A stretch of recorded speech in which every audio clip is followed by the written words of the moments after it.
बहुत पक्के हैं। तो जो और धर्मों के हैं, देशी हो चाहे विदेशी हो, वो तो बाप से वर्षा नहीं लेंगे।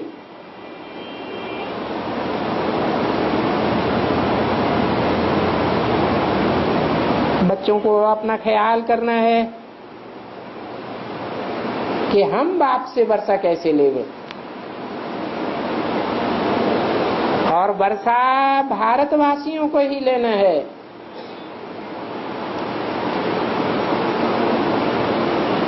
विदेशियों को नहीं लेना है। गीता भी है भारतवासियों का शास्त्र। ये देवी देवता धर्म का शास्त्र है। बाकी तो है छोटे छोटे टाइप, बाकी बाइप्लॉट। इनका तो शास्त्रों में कोई गायन नहीं है। तुम्हारा ब्राह्मण धर्म है सबसे ऊंच। तो ब्राह्मणों का काम है कथा सुनाना। तुम कह सकते हो हम ब्रह्मा कुमार कुमारियां हैं, हम प्रैक्टिकल में ब्रह्मा के बच्चे हैं, हमको डाढ़े का वर्षा मिल रहा है। तुम भले यहां बैठे हो, आत्मा का ख्यालात चलना चाहिए कि हम शांति धाम के रहने वाले हैं। अब हम जा रहे हैं सुख धाम। ये दुनिया तो दुख धाम है, जहां सब अंधे की औलाद अंधे हैं। इस दुखधाम को कहा जाता है नरक। क्यों नरक नाम क्यों रखा गया? क्योंकि इस दुखधाम को बनाने वाला, रचने करने वाला नर है, जो नरक बनाता है। तुम बच्चे जानते हो, अभी तो हम संगम पर बैठे हैं।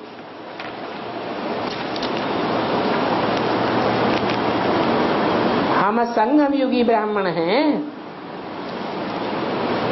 बाकी तो सब शूद्र हैं। क्यों? हम ही ब्राह्मण क्यों हैं? दुनिया में और भी तो हैं जो अपन को ब्राह्मण कहते हैं, हैं? वो शूद्र क्यों हैं?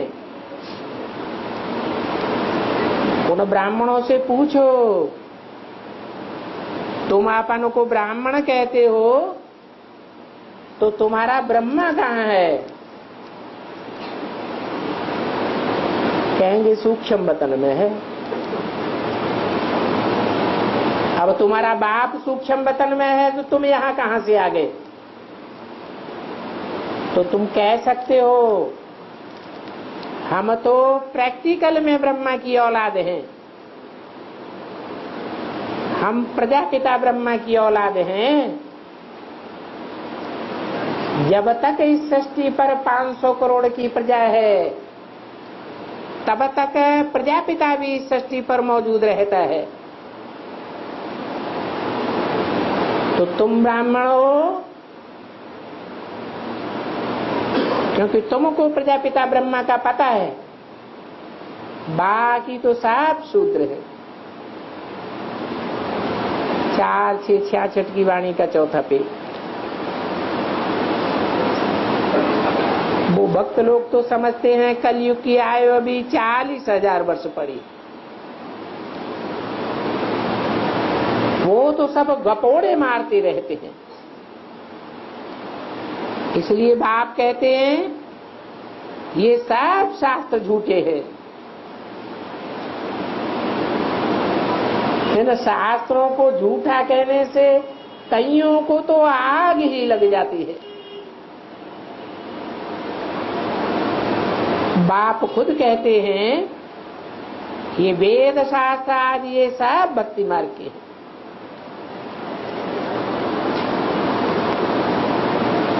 ये कोई ज्ञान के नहीं है। ज्ञान एक बाप से आता है, शास्त्र रावण के अनेक सिरों से आते हैं। इसलिए तुमने देखा होगा रावण के चित्र में रावण के हाथ में शास्त्र भी दिखाते हैं। रावण के हाथ में भी वेद शास्त्र दिखाते हैं, तो ब्रह्मा के हाथ में भी वेद शास्त्र दिखाते हैं। परंतु ये तो बनते ही बाद में है।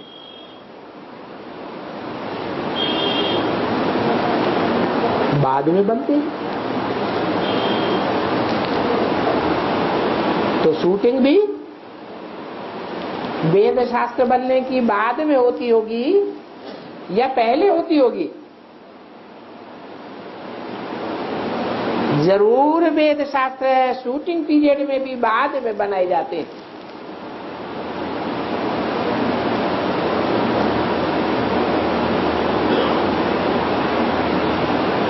ये जो छपाने करने का काम चला, कापियां निकालने का काम चला, ये बाद में सन 47 से चला है। जब माउंट आबू आ गए तब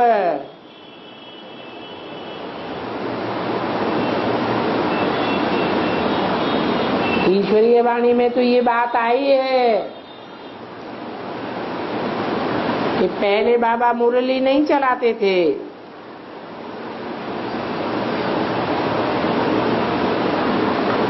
दस 15 पेज लिखते थे और शिव बाबा लिखाते थे।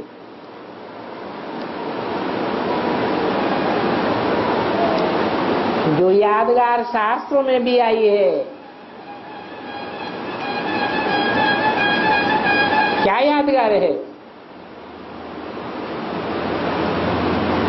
कि व्यास बोलते जाते थे, व्यास को भगवान व्यास कह दिए है, और गणेश जी लिखते जाते थे।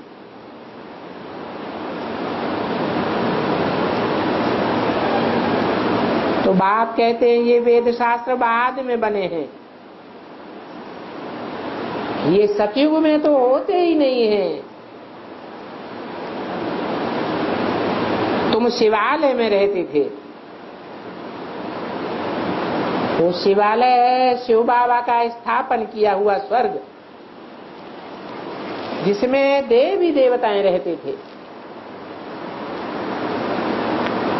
इसलिए उनका नाम रखा गया है शिवालय।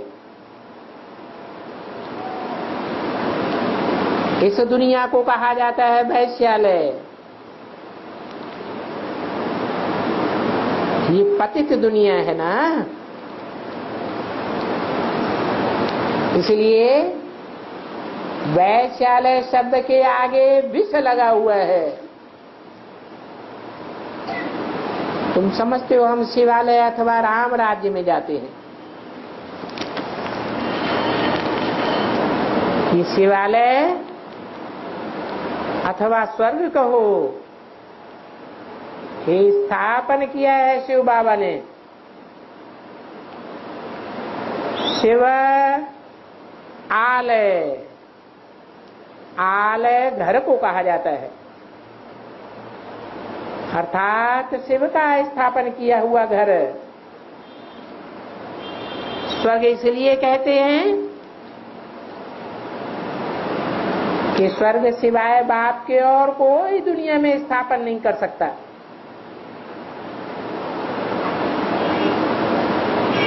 क्योंकि सब देहवान वाले होते हैं।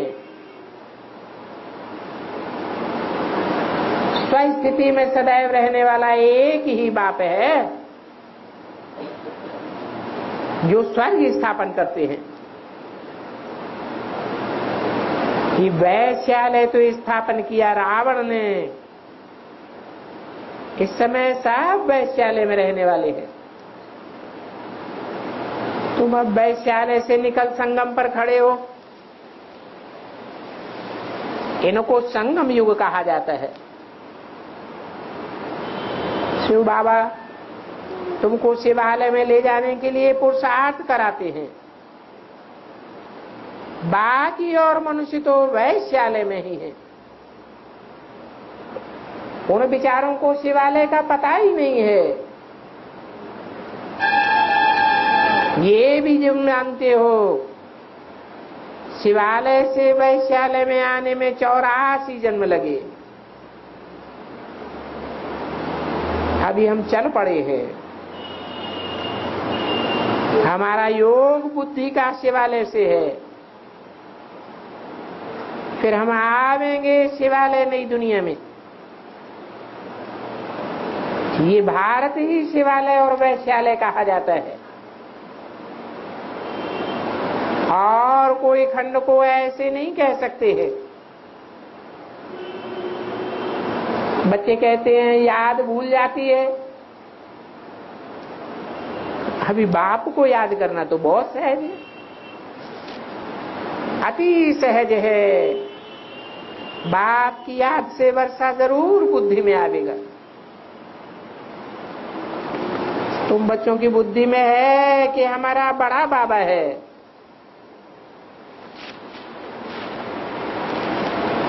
उस बड़े बाबा से हम बेहद का वर्षा ले रहे हैं। इस कखपन को हम क्या करेंगे? ये तो काम में आने वाली चीज नहीं है। पुरुषार्थ करने के लिए क्या चाहिए?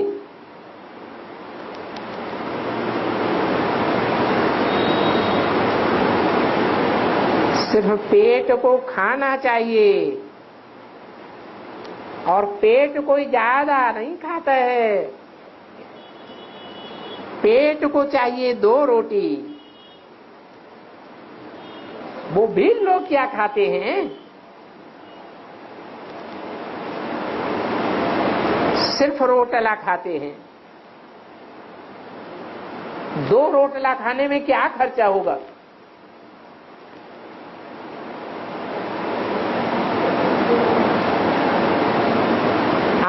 आने से आता मिलता था।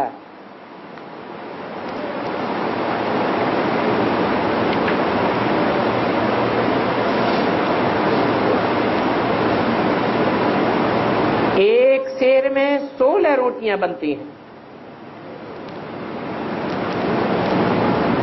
2 रोटलों से पेट भर जाता है। तो पेट कुछ जास्ती मांगता है क्या? 2 रोटी खाना और शिव बाबा के गुण गाना तो जास्ती हैरान नहीं होना है। पिछाड़ी को तो अन्न ही मुश्किल से मिलेगा। तो अभी से समझ तो सकते हो कि क्या हाल होने वाला है। खून ही नाहक खेल होगा। ये सारा नाहक में होता है, परंतु तुम कुछ करते थोड़े ही हो। फिर भी मनुष्य तो मरते ही रहेंगे, और मरेंगे भी बहुत जल्दी जल्दी। मौत का बाजार खुल जाएगा। गैस आज ऐसी डालते हैं जो झट खत्म हो जाते हैं।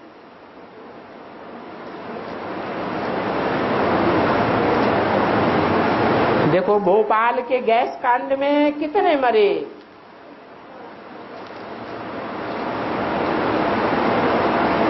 जास्ती टाइम लगा क्या? तो बहुत इजी मौत हो जाएगा। बाप कहते हैं बच्चों को दुखी थोड़े ही करना है, इसलिए बाप तुम बच्चों की खातिरी करते हैं।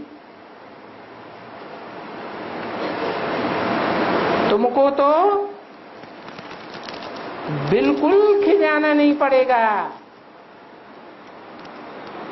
परेशान नहीं होना पड़ेगा। मुसलमानों की किताब में भी लिखा हुआ है, कयामत होती है तो खुदा के बंदे बड़े मौज में रहते हैं, क्योंकि तुम तो बाप की याद में होंगे। ऐसे बैठे बैठे खुशी से शरीर छोड़ देंगे, बस चले जाएंगे। फिर तुम इस मृत्युलोक में आवेंगे ही नहीं। जो अच्छी रीति याद में रहने की मेहनत करेंगे उनका मौत ही ऐसे सहज रीति होगा।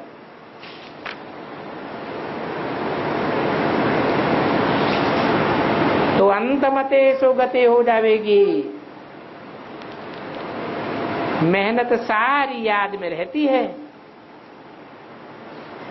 इसलिए ये प्राचीन राजयोग गाया हुआ है,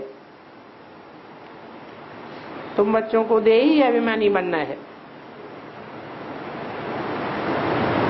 तुम बच्चे समझते हो हम आधा कल्प देही अभिमानी बनते हैं,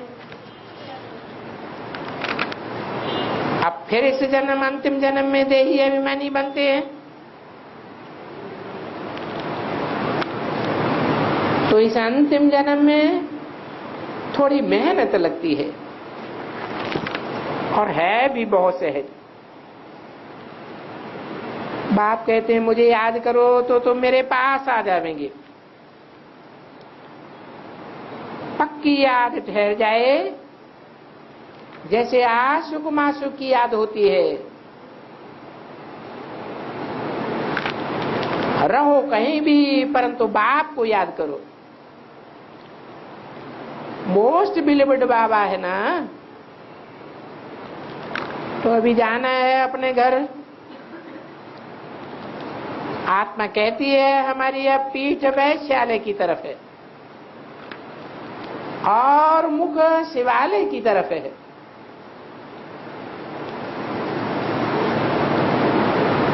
तो बच्चों को मालूम है ये नई नॉलेज है, ये नई नॉलेज है, सिवाय बाप के और कोई नहीं दे सकता। इसलिए कोई को भी पता नहीं है। ये पता करने के लिए 7 रोज समझाया जाता है। भक्ति मार्ग में भी 7 रोज अखंड पाठ करते हैं ना। रामायण भी 7 रोज पढ़ते हैं। असल में यहाँ का 7 रोज है, क्योंकि 7 दिन बिठाया जाता है, क्योंकि पतित हैं। ये बात अभी तुमने जानी है कि ये पतित दुनिया है। पहले भारत पावन था, इस समय भारत पतित है। परंतु पतित होते हुए भी कोई की बुद्धि में नहीं बैठता है। अब ये है ही भक्ति मार्ग। ज्ञान देने वाला तो सिर्फ एक बाप है। यहाँ का कायदा कड़ा है, जब तक कोई 7 रोज न समझे, ये आधा कल्प की कड़ी बीमारियां हैं, तो 7 रोज बैठ पहले समझे, जाने कि हम बिल्कुल ही पतित हैं। 5 5 विकारों की कड़ी बीमारी है, तो यहाँ आने वालों से अलग अलग फार्म भरवाया जाता है, फिर उनको समझाया जाता है, फिर दोबारा 2 रोज बाद फार्म भरवाया जाता है, फिर लिख करके भी जाना है कि आज हमने ये बात समझी। अच्छा, ओम शांति।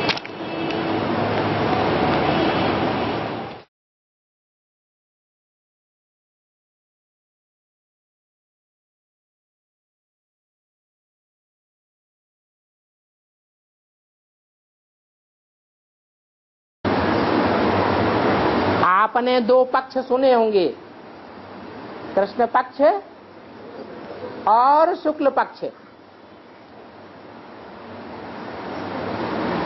दूसरे शब्दों में कहा जाता है सूर्य उत्तरायण भी होता है और सूर्य दक्षिणायन भी होता है। दक्षिणायन का मतलब है जब दक्षिण में मकर रेखा के ऊपर सूर्य सीधा चमकता है,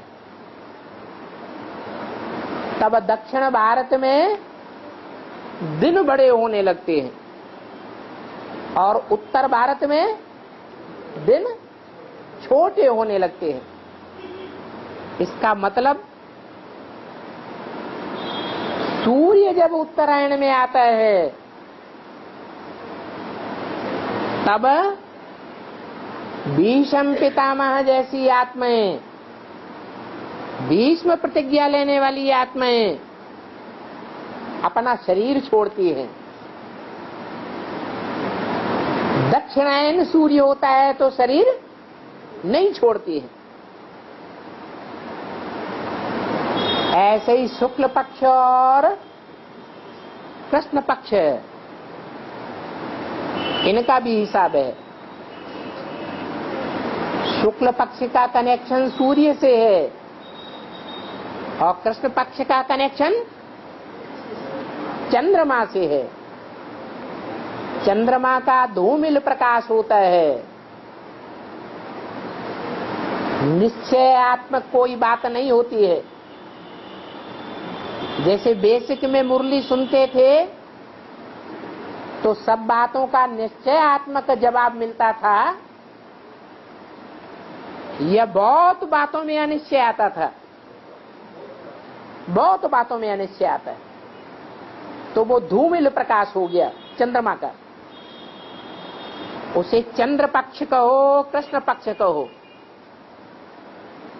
वो कृष्ण पक्ष ब्रह्मा के पार्ट से कनेक्टेड है और सूर्य पक्ष मन शुक्ल पक्ष वो ज्ञान सूर्य के पार्ट से कनेक्टेड है। दादा लेखा चंद्रमा रात में चमकते हैं, दिन में क्यों नहीं चमकते? ये उनका जवाब है ना।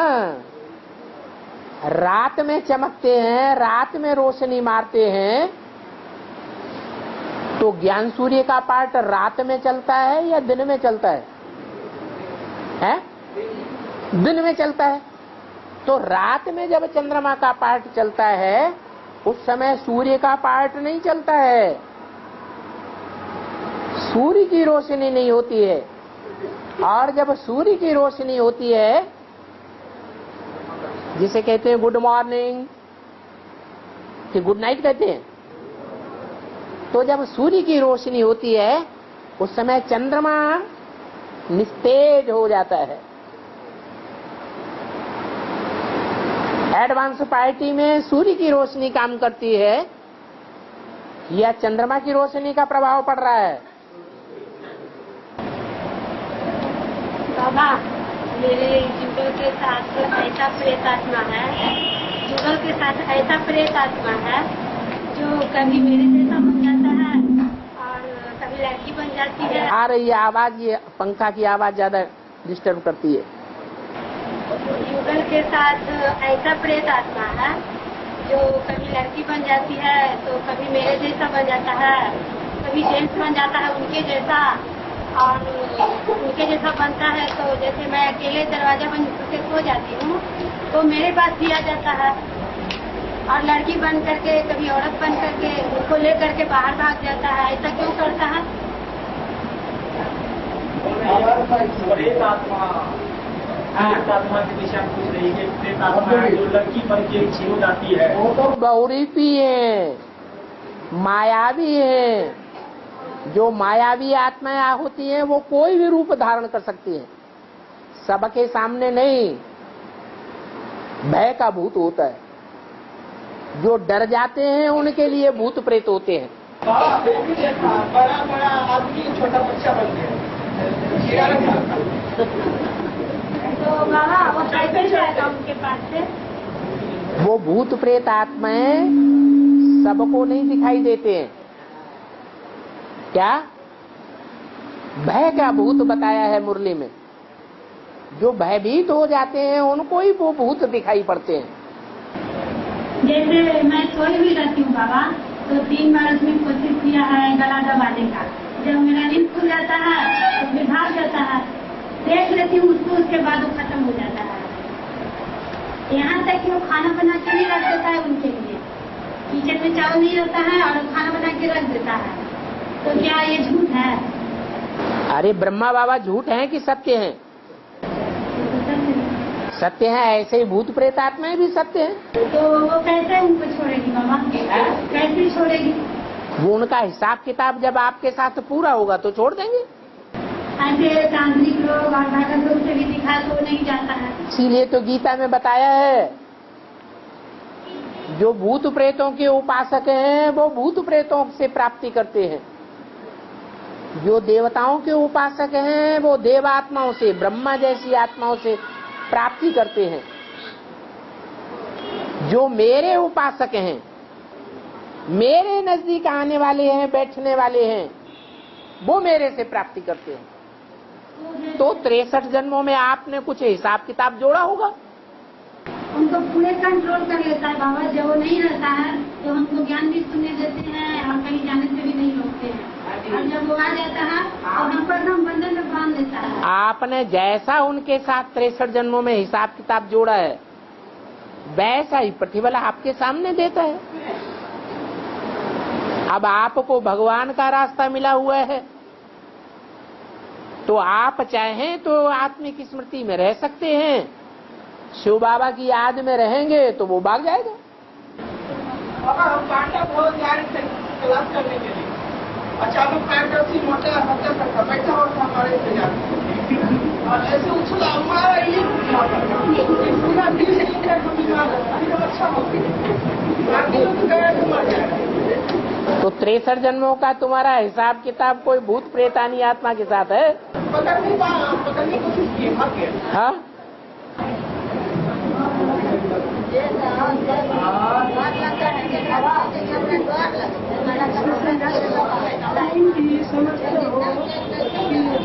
बेखंड का मालिक बनते हैं।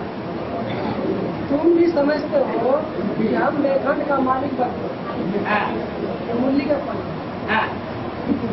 तो पूछना क्या है? वही पूछना क्या? तुम भी समझते हो ओहो, हम बेखंड के मालिक बनते हैं। है? अरे ऐसे ही बोलो, नजदीक बैठे हुए हो। हाँ, तुम भी समझते हो कि हम बेखंड का मालिक बनते हैं। कौन से खंड का? बैकुंठ का मालिक बनते हैं। हाँ, तो कौन बनते हैं? तुम, वो नहीं, ये नहीं, तुम बनते हो। बाप के सम्मुख जो बाप के सन्मुख रहते हैं, निश्चय बुद्धि बन के रहते हैं, विपरीत बुद्धि नहीं बनते हैं, विमुख नहीं बनते हैं, उन बच्चों से बोलते हैं तुम। तो कोई बच्चा है जो सदाकाल निश्चय बुद्धि रहता है,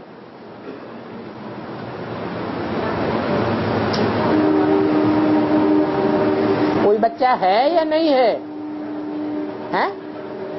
अब एक है तो उसके साथ तो कोई और बच्चे भी जुड़े हुए हैं जो सदाकाल निश्चय बुद्धि में रहते हैं, जब से ज्ञान में आए।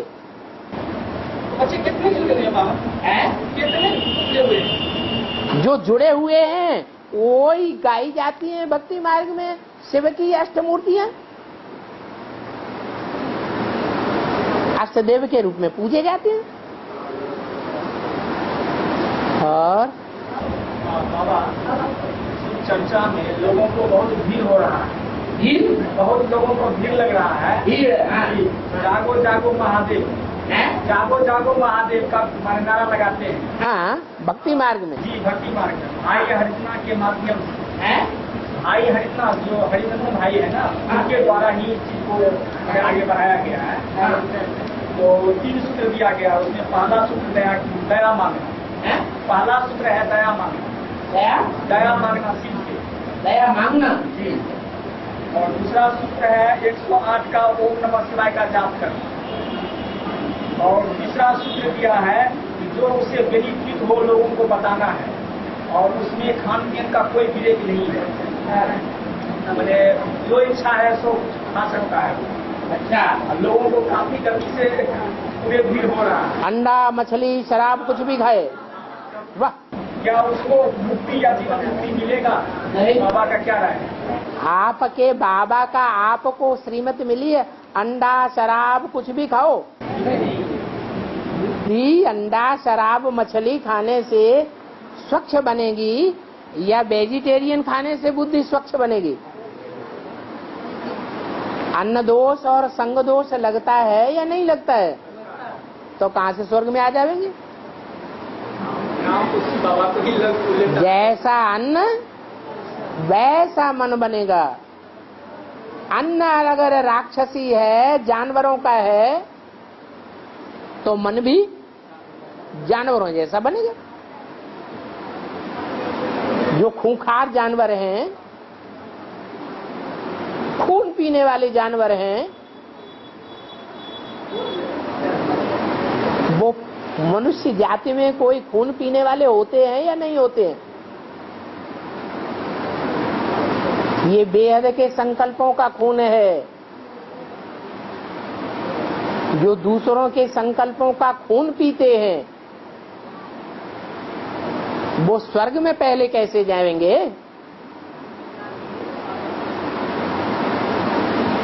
ईश्वरीय ज्ञान के युक्त चलने से, युक्ति युक्त जीवन बिताने से संकल्पों का खून नहीं होता है। शुद्ध संकल्प चलने से अपने को भी खुशी होती है और दूसरी आत्माओं को भी खुशी होती है। बाबा ज्ञान का बिजनेस किस तरह से किया जा सकता है? कितने प्रकार का होता है? हर चीज दुनिया की 4 अवस्थाओं से गुजरती है। ज्ञान भी 4 अवस्थाओं से गुजरता है। सतो प्रधान ज्ञान, सतो सामान्य ज्ञान, रजो प्रधान ज्ञान, तमो प्रधान ज्ञान।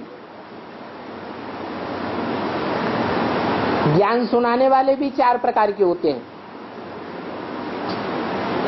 सतो प्रधान ज्ञानी, उनके मुख से ज्ञान सुनने में भी खुशी और उनको ज्ञान देने में भी खुशी आती है। कोई ऐसे ज्ञानी होते हैं कि ज्ञान की बात मुख से निकाली और सामने वाला आग बबूला हो जाता है।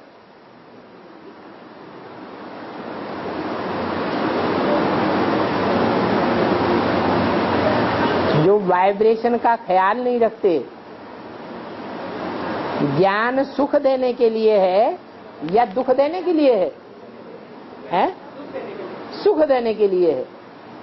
तो ज्ञान की बातें किसी के सामने जब करना है तो ये ध्यान रखना चाहिए कि सुनने वाले के दिल को हम दुखाते तो नहीं है। कितनी भी सच्ची बात बोलते हैं लेकिन कड़ुआहट से भरे हुए मुख से बोलते हैं तो सुनने वाला सुखी नहीं होगा, दुखी हो जाता है। और जब वो दुखी हो जाता है तो सुनेगा ही नहीं।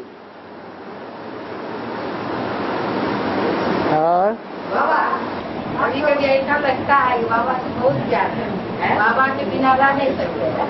कभी कभी संकल्प ऐसा चलने उनके प्रति तो चलने लगता है बाबा जब कहा ऐसा क्यों जाते हैं? ये होता है कि रावण राज्य में जब द्वापर युग से रावण राज्य आता है तो कभी हमारी आत्मा जो हीरो पार्टधारी पार्ट बजाने वाला है उसके विपरीत पार्ट बजाती है और कभी अनुकूल पार्ट बजाती है किसी जन्म में। तो वो रील यहाँ संगम युग में घूम रही है। जब अच्छा पार्ट बजाया है तो बाबा के प्रति बड़ा प्यार पैदा होता है और जिन जन्मों में विरोध किया है तो बाबा के प्रति विरोधाभास के संकल्प चलते हैं, न चाहते हुए भी चलते हैं। रील घूम रही है।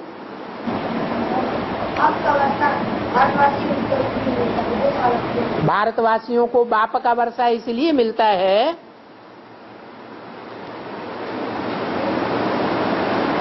कि भा माने ज्ञान की रोशनी और रत माने लगे रहना। जो ज्ञान की रोशनी में ही लगा रहता है उसका नाम संगम युग में पड़ता है प्रजापिता ब्रह्मा और भक्ति मार्ग में उसका नाम पड़ता है व्यास। उनका सारा जीवन ज्ञान की रोशनी में ही लगा रहता है या अज्ञान में लगता है? ज्ञान की रोशनी में लगता है, इसलिए नाम ही पड़ता है भारत। और जो चैतन्य में भारत का पार्ट बजाने वाला व्यक्तित्व है उसकी याद में जो रत रहते हैं वो ही भारतवासी हैं। इब्राहिम की आत्मा, क्राइस्ट की आत्मा विनाश के टाइम पर इस दुनिया में मौजूद होगी या नहीं होगी? होगी, लेकिन वो भगवान के साकार पार्ट को मानेंगे या नहीं मानेंगे? हैं? नहीं, वो तो गलाने की हम बनाएंगे। हाँ, वो भगवान के साकार पार्ट को नहीं मानने वाले। तो जो नहीं मानने वाले हैं वो भारत रूपी प्रजापिता के पार्ट को या व्यक्तित्व को याद करेंगे या भुलाने की कोशिश करेंगे। है? वो याद नहीं करेंगे। हम लोग पीछे पड़ जाएंगे, हमारे में हैं? बम बनाएंगे तो हम लोग ब्राह्मण के पीछे पड़ेंगे ना, और क्या करें? बम बनेंगे, उनके पास पैसा था है, पैसा करेंगे, हम लोग के पीछे और क्या करेंगे? हाँ जी, हाँ जी। तो बच्चे का जो प्रश्न है कि भारतवासियों को ही स्वर्ग का वर्षा क्यों मिलता है, विदेशियों को क्यों नहीं मिलता? क्योंकि विदेशी जो हैं भगवान के ज्ञान की रोशनी में नहीं लगे रहते हैं। जो विदेशी आत्माएं हैं वो अपने धर्म पिताओं की बातें ही सुनेंगे। इसलिए मुरली में बोला है जो जिस धर्म का होगा वो उसी की बात मानेगा। तुम कितना भी सुनाते रहो, अभी सुनाने जाते भी हैं, ब्रह्मा कुमारी आश्रम में सुनाने की कोशिश करते हैं कि नहीं? वो सुनते हैं या मुसलमानों की तरह कान में उंगली दे लेते हैं? है? कान बंद कर लेते हैं, कान बंद कर लेते हैं। कहते हैं शिव बाबा को, अल्लाह मियाँ को याद करो, आलतू फालतू जान बातें हमको मत सुनाओ। हम लोग तो बोलते संगत पाठ के हिसाब देते हैं। ओम शांति। बस बस है।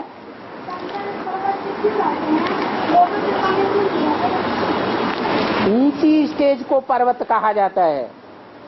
पहाड़ ऊंचा होता है या नीचा होता है? हाँ, तो ईश्वर की जो याद की स्टेज है या ज्ञान के मनन चिंतन मंथन की स्टेज है, वो ऊंची स्टेज है। इसलिए भक्ति मार्ग में भक्तों ने दिखा दिया है कि शंकर जी ऊंचे पहाड़ पर रहते हैं, माने कैलाश पर्वत पर रहते हैं। बाकी ऐसा कुछ है थोड़ा ही है। अब तो ओम शांति हो गई। वो बच्चा है,